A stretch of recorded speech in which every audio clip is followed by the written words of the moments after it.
Hello, good morning, good evening, good afternoon, wherever you guys are watching from. Let me know where you're watching from. Let me know how you guys are doing. It's a lovely, lovely morning over here, and I'm really looking forward for today's book club. We do have Dinah Aribam in our studio who will be sharing about a book which I am really excited to hear about, right? Leaders Eat Last by Simon Sinek.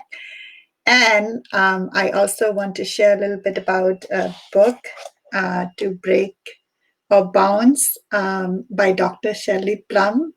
Dr. Shelley Plumb was in our live show yesterday, and we had a tremendous response from our viewers and listeners. So thank you for all the comments, for sharing your thoughts on how you felt about the program. So let's see. All right, yeah, let me check the connectivity, and if somebody can confirm back that you are hearing fine, that will be awesome.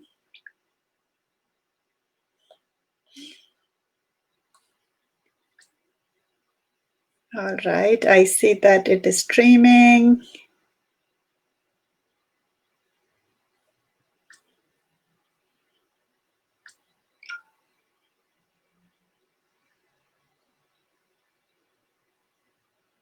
All right, perfect. I always love to start the show with gratitude. And I am going to bring up a video, for Launch America. And, for some of you, you might have watched the news yesterday.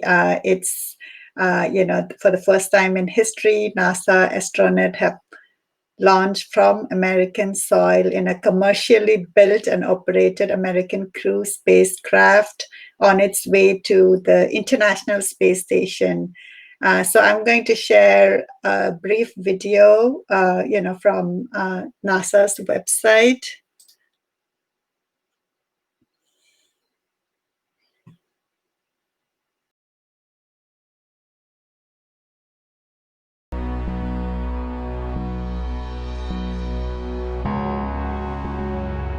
Wow, we're making history again. Let's go. We are one step by one step accomplishing what we need to do as a nation to lead again in space, and it's not just rhetoric.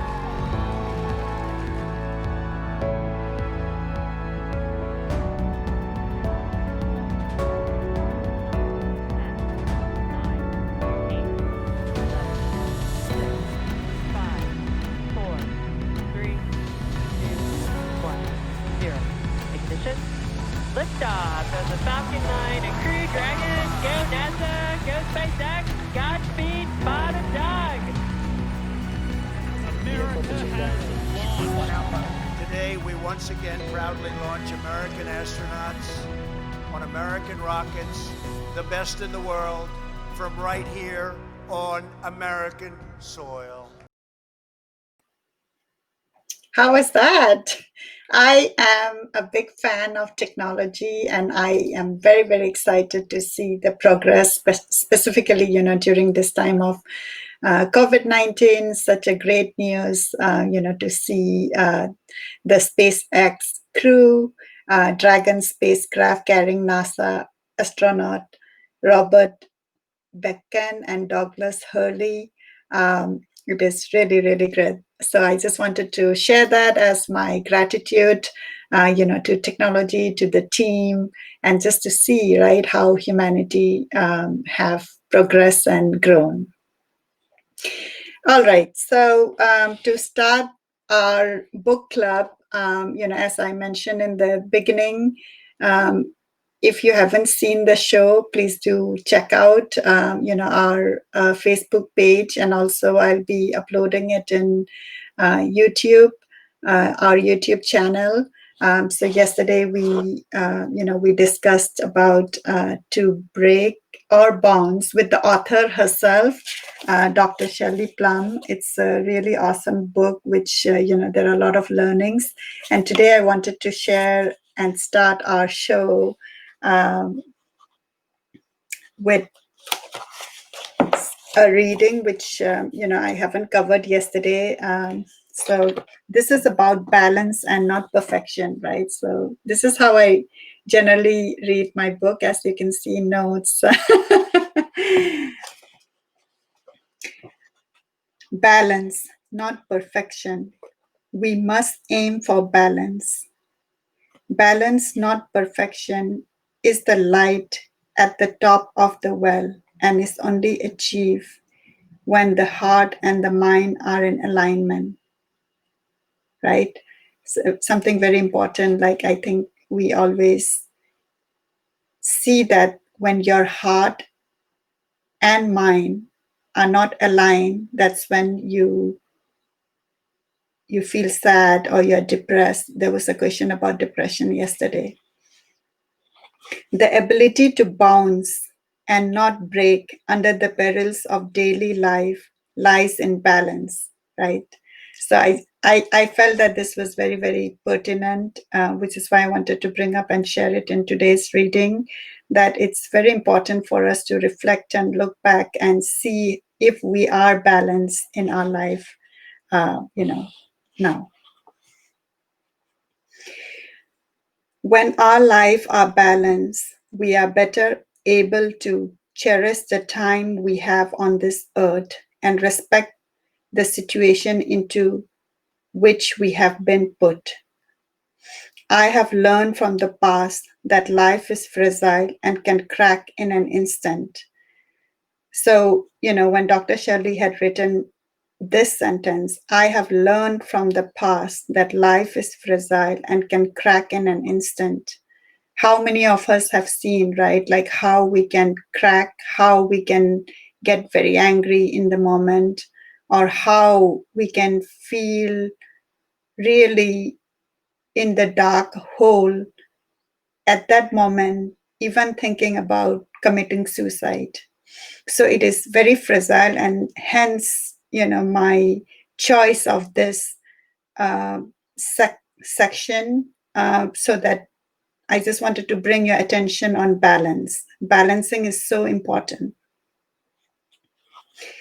We need to take the time each day to fully appreciate its significance. We are here for a reason, perhaps a different reason for each of us, but a reason nonetheless. And once we use our strength, smarts, and determination to crawl out of the prison, we must not become too comfortable. As I said earlier, we have to have a plan to grow, or our forward progression will be indefinitely stunted and we will lose our sense of personal safety. When we are in a state of imbalance, it is often easy to lose sight of who we are as individuals. So my takeaway when I read through this is, sometimes once we do our personal growth journey and we are comfortable, right? We are happy, and then we forget all about practicing what works. So this is bringing our attention back that, we need to practice it continuously, right? Because when we go into that imbalanced state, then it is difficult. It is easy to lose sight of who we are, right? Because we are in such a bad state, in an imbalanced state, in a dark phase, and we forget who we are. We become lost in the depth of the darkness, a place where the mud keeps our legs anchored and the vine tears at our flesh. I take a deep breath and look around. As it stands right now, my life is not in balance. I struggle daily to maintain a business, to be an attentive mother and a caring wife. At the end of most days, I sit exhausted on the edge of my bed, asking the question, what about me? Right? How many of you, relate to this, that you keep on doing, right? Be it work, like you work, and then you come home, and then you're so engrossed with your housework and tending to children and everything, and you're so tired at the end of the day. And then you ask, what about me? I'm sure many of you would relate to this. It has been this way for years, and I have become accustomed to it. I have spent my days in a whirlwill of activity, with my internal critic telling me what I have to do in the name of perfection.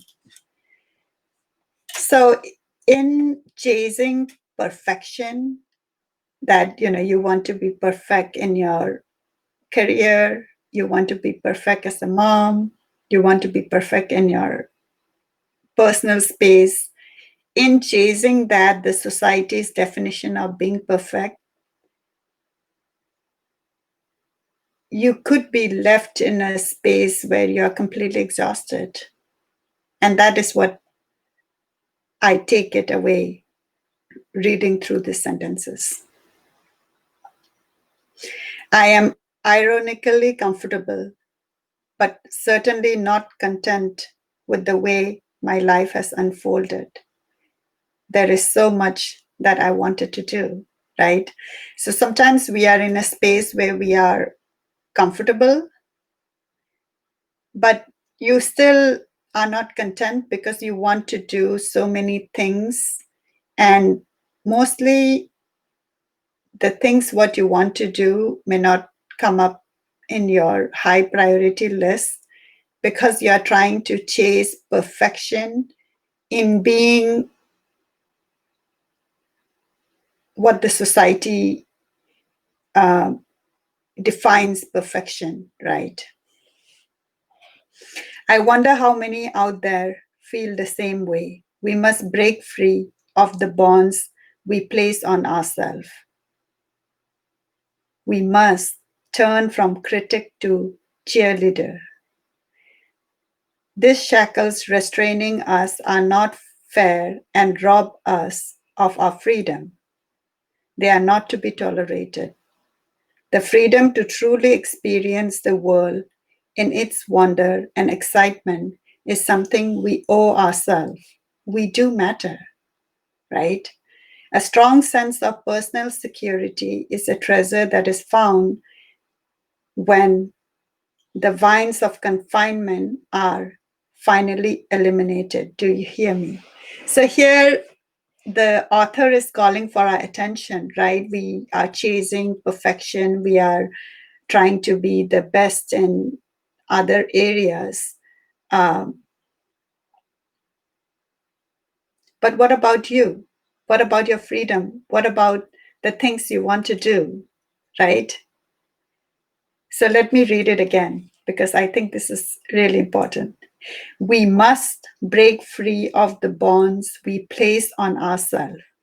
Yeah, so the bonds are something we follow because we feel that we need to come up to what the society has defined, right?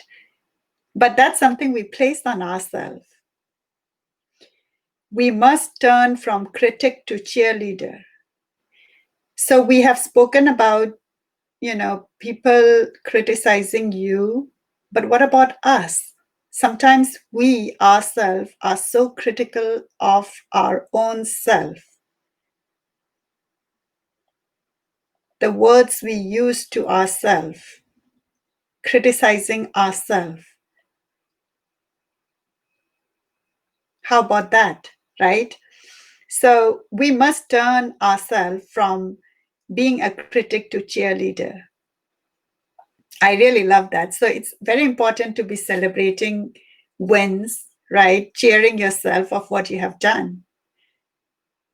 And that is so important. And I love this. Turn from critic to cheerleader. These shackles restraining us are not fair and rob us of our freedom. They are not to be tolerated. So I just wanted to bring your attention to that segment for today's reading.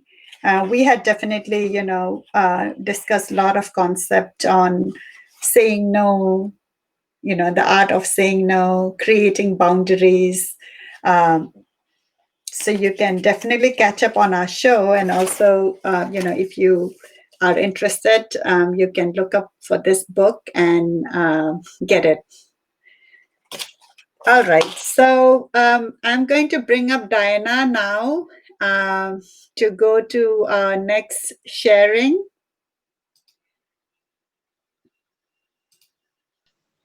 Hey, Diana, welcome to our show. Hi, Jay. Yes, thank you. Thank you for joining us. And, as I was talking about our author, Dr. Shelley Plumb, yesterday when she came and spoke to us, we got a good response. And I just wanted to share with our listeners and viewers that People of the World series is a fairly new series we have started, and it's an extension of our personality development program called Finding Yourself, where we have developed a community where we meet, once in a month. We invite leaders and subject matter expert, wherein we can learn tools, techniques, experience, perspective, right? So that we can learn and bring out the best in ourselves.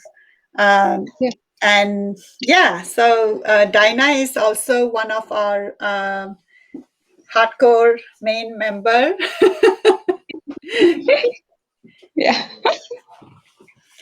Yeah. So Dinah, you want to start by?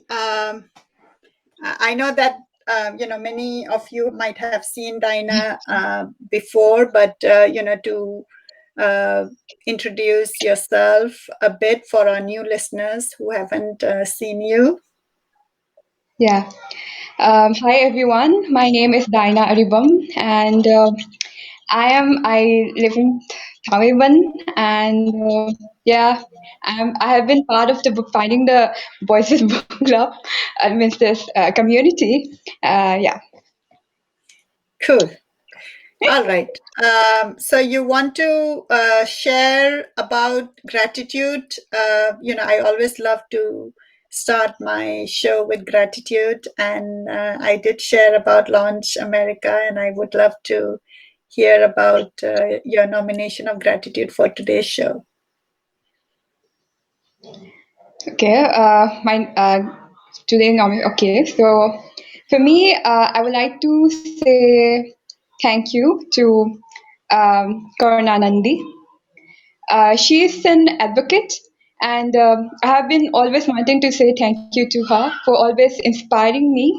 And she is also an advocate in Supreme Court, and she has fight for women's right for the bringing out this bill for that anti-rape bill, and has been a wonderful speaker. And I've always watched her interview.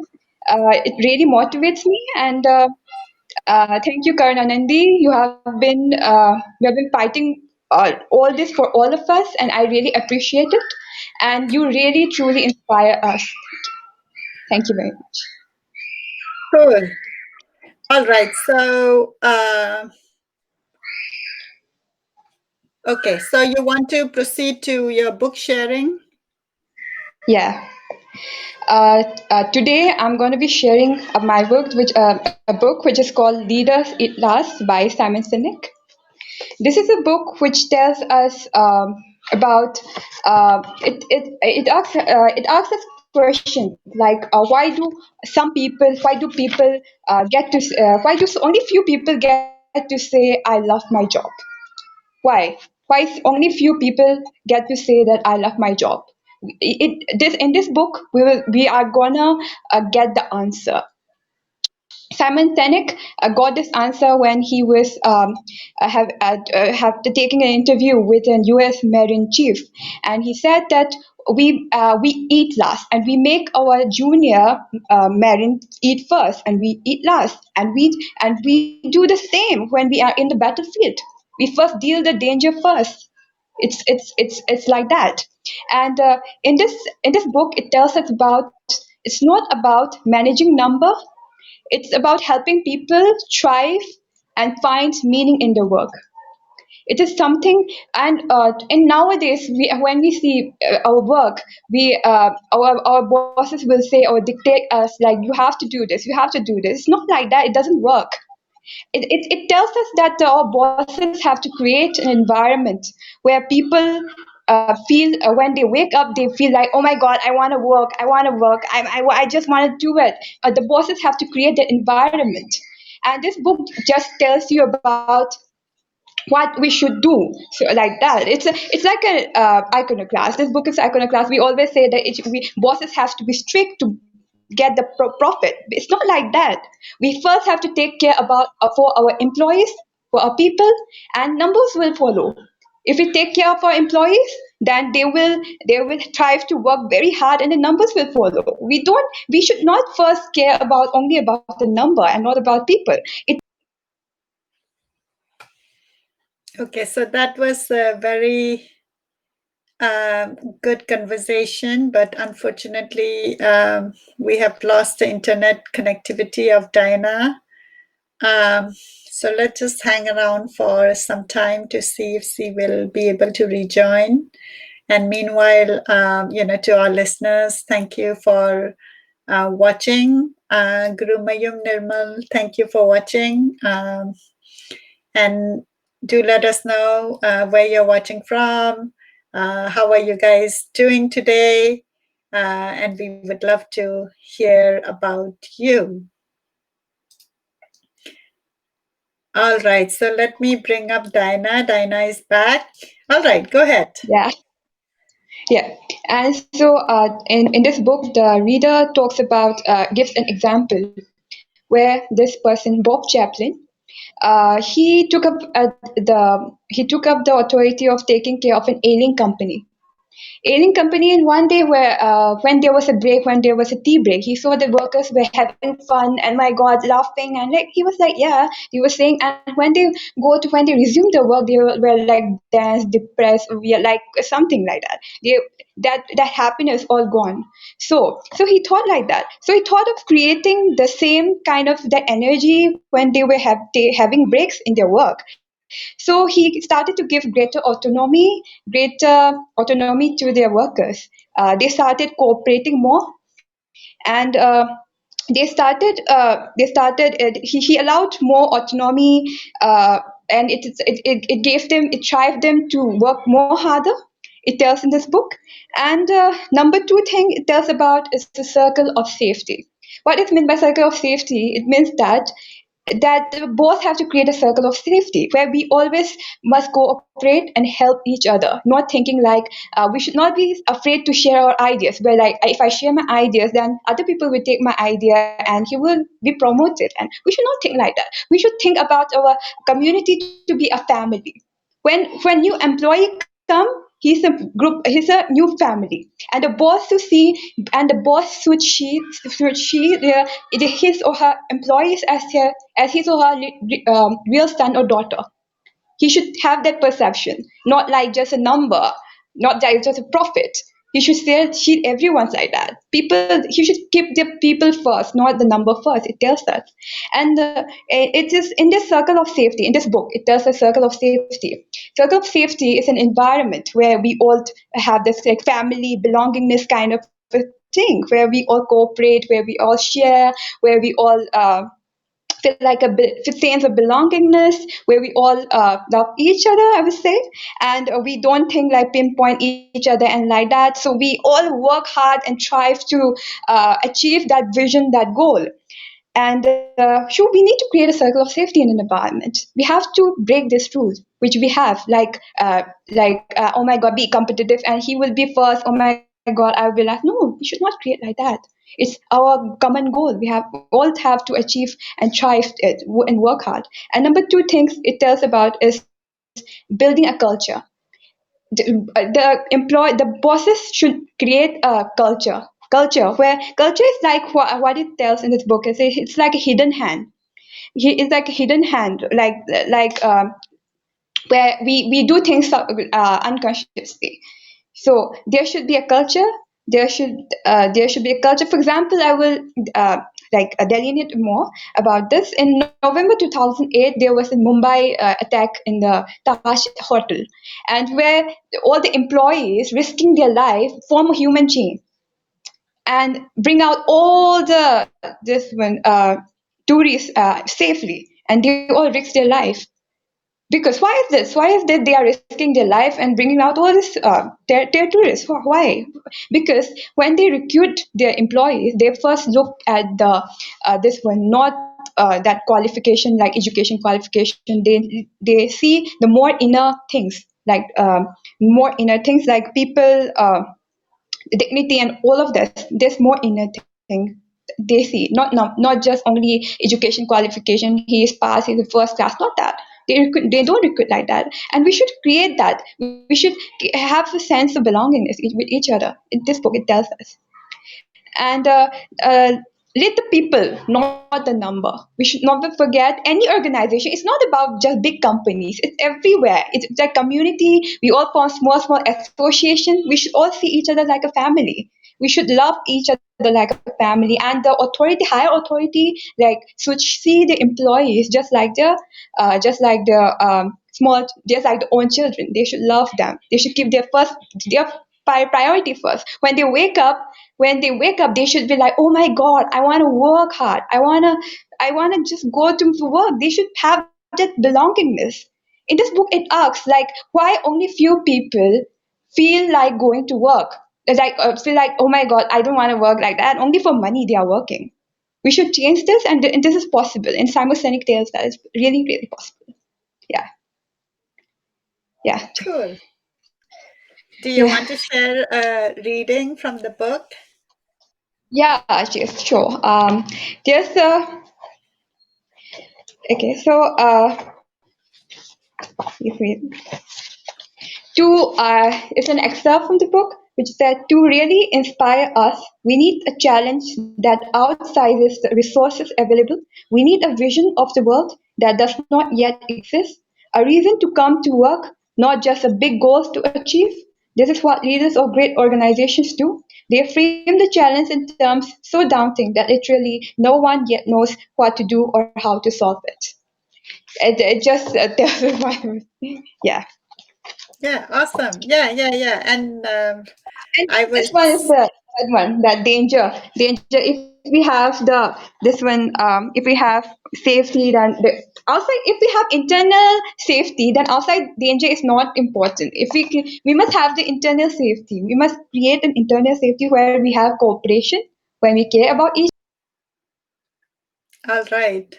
That was an awesome sharing from Diana, and I just lost her connection again. But isn't it amazing to hear, right, from a young person like Diana coming up on our book club, sharing about her thoughts and ideas from the book.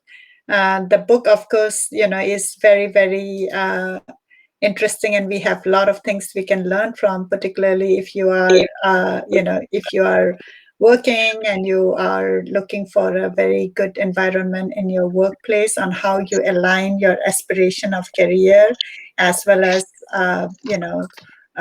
your inner calling. So yeah, so Diana, who gave you that book? How did you get that book? Jay, it's my father. Papa gave me this book. Very good choice your dad has.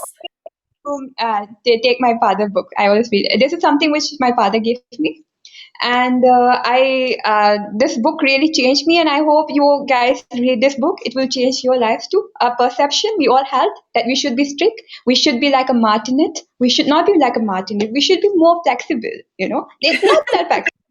We should be like Martinet, with bosses like, hey, you do this, very strict. No, we should not be like that. And this book is like an iconoclast. So I recommend everyone to please read this book. It's really changed my life, and it will change yours too. Yeah. And Jay, one thing I forgot to say, it's like that in this book it tells us one thing, which is like the courage to do the right thing. If Yeah. it is It's courage to do the right thing. As long as they are like serving people, we have to have the courage to do the right thing, even if it is like, yeah, breaking the rules. This book tells us, even if it's breaking the rules, if it is right thing, just go for it. It tells in the book. So, and also it's like letting someone in an organization is like adopting a child. So we should have that perception. I think it's all about changing our perception, like like um, having to see each and every one of our members. It doesn't apply only to big companies. It applies to every organization. It applies to any community, association, schools, everything. It applies to every bit of it. We should always see everyone like our own or like family. We should think and love each other like that. Yeah, It's all so about yeah, so I think the takeaway, like, from your sharing is, yes, this book was written more for, from your sharing, it's more for organization and the relation of, boss and the team. But what you're taking away is, it could be within your own community, it could be within a group. It's about, the concepts could be carried out. And just to share, Kaping, seeing you share that, right now you are a student, right? yeah. Yeah, and share that. It is really nice to to hear it, particularly because I think you already have thoughts about, okay, where would I want to work and what kind of ambience I'm looking for, right? What kind of boss I'm looking for. And you're absolutely right? In my career, just to share within the context what you have, um, when people leave a job, many times people are leaving the job because of the boss, not because of the company. So the relationship between the boss and the employee is very, very important, right? And I think you have shared that very elaborately. And I just wanted to say that, yeah, I am very fortunate to be working in a great organization with super cool, super smart people, with the great technology. So when I wake up and I go for my work, I think about how amazing it is to be coming up with solutions. I work in the product innovation team, so we are always innovating. We are finding solutions for healthcare challenges in the industry. And so I think when you align what you want to do and you wake up when you go to your work, it inspires you, that increase the productivity. And then having that open culture of, when you want to share an idea, and even if that idea may not be aligned, with some of the things for that organization, having that courage and conviction to share it, because you believe in it, right? So that would be that is awesome. Thank All you, right, Jay. so thank you so much for sharing what you what you have learned from the book. I am so happy that to see your choice of book. Great to see your father's collection of library. Is there anything Thank you. else you want to share before we end our show? Yeah, Jay. I want to share one thing. Is like it's an example in Charlie Kim of Neck Jump. What he does is like in this company, he never lets anyone. He doesn't fire anyone. He doesn't let anyone fire. If they have done any wrong, he doesn't fire anyone. Only only they give chance to improve themselves. Because of this, people is not very like, oh my god, I have to be like that. Not that stress out. So it gives Mhm. have them more creative ideas. Like that. And because of that, their profit is more higher. So it's like that. By many CEOs are applying this in the Western countries. So we have to apply it. We have to give our employees and any members more autonomy, let them think on their own, have their ideas come out. It's very important. And last thing, Jay, I want to share is that uh, let all us be the leaders we wish we had.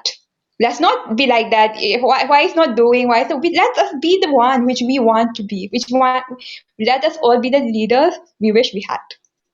It's very Yeah, absolutely. Absolutely. Yeah. So I think I want to address a little bit about the culture of getting fired. You're right. Like, having that openness to, hear out people's creative idea is really helpful in the growth for an organization, right? And there is that uh, saying that companies and organization, they hire definitely super smart people who are going to be have more creative ideas. When you hire smart people and when they tell you the solution, they know what they are talking about. And if the leader of that organization is so fixated only in one thinking, one line, then obviously the organization is not going to grow. And even if that idea does not work, or it doesn't mean that the person would be fired. So that's a good point. And I do see a lot of freedom in the organizations I have worked here, in terms of sharing your creative ideas, and also, like, as an employee, like, having that flexibility to share, but also being open when it is not implemented, right? So, sometimes at times your ideas could be implemented. At times it could be like, oh, okay, we cannot do that for business reason. And the employee should not feel that, oh my God, why is my idea not taken, right? So I think it's both ways. Yeah. So cool. Yes. So you have a comment from Gurumayum Nirmal. Congratulations, Daina, Aribam. Love to hear from you. Thank All you. right. Yeah. So thank you so much for your time today, Diana. Yeah. Like you said, I think we should become the leaders we want to be.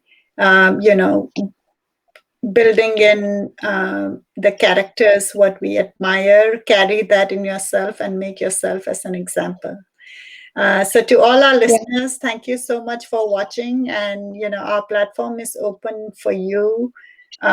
You can come up to our platform, share the choice of your book, share on how it has impacted you, and let's get together and enrich ourselves and learn more about books. All right. Thank you. Have a good weekend, everyone. Bye. Bye, everyone.